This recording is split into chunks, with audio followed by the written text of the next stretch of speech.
This podcast accompanies the measurement and prediction session of the Quantitative Methods module.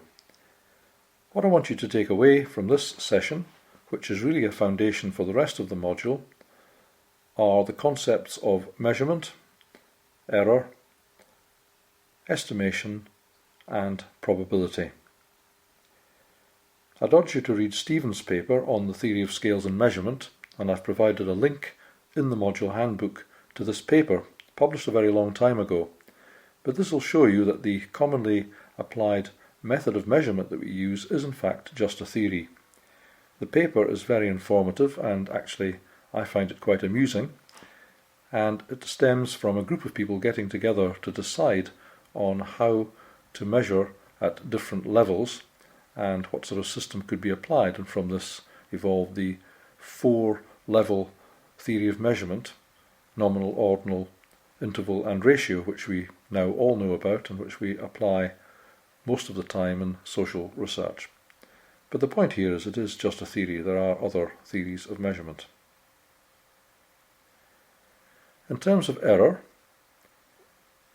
the papers presented here and the YouTube link cover error in terms of systematic and random error. Now this is quite correct. Systematic errors are those involved with measurement instruments, and they're called systematic because they always make an error in the same direction. And random errors are those occurring in the process of measurement where human beings are involved, and these can be in either direction. However, in my articulate presentation I've broken it down slightly differently into human, instrument and random.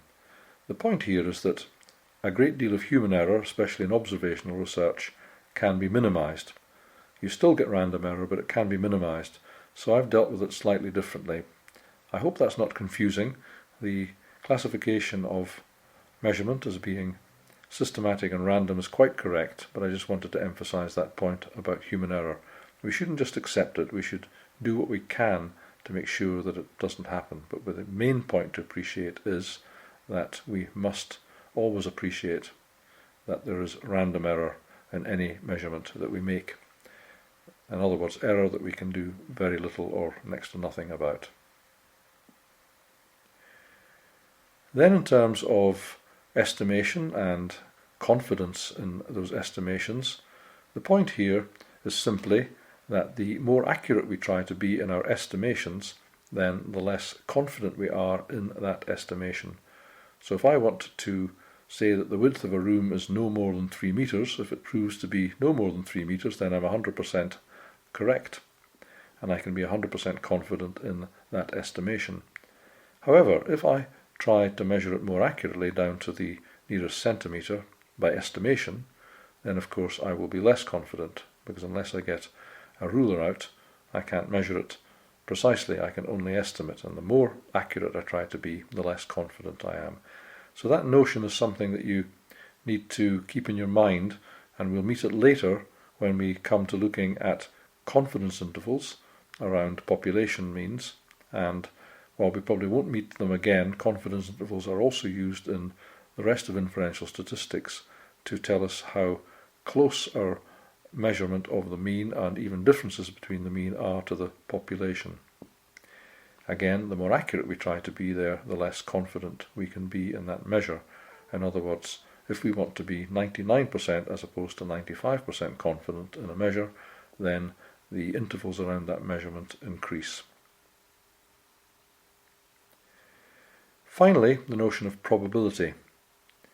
And what I really want you to take away from this is that in terms of inferential statistics, whether or not you at this point understand things like the null hypothesis and testing against it, which you will meet later in later presentations, what I want you to take away is the fact that smaller p-values are better. What we're trying to do is to test against the probability that something has happened by chance.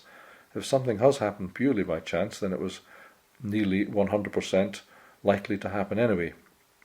However, if it didn't happen by chance and it happened as a result of an intervention or some relationship between variables, then the probability that it happened by chance is very small, and that's what we're doing when we quote a p-value against a statistical test. So just so that you appreciate that low p-values are good or at least indicate statistical significance in tests, and usually we select the level of statistical significance at being 0.05 or 1 in 20.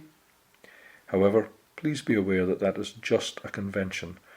Don't be fooled by the equations that we use and the numbers that come out of them in statistics.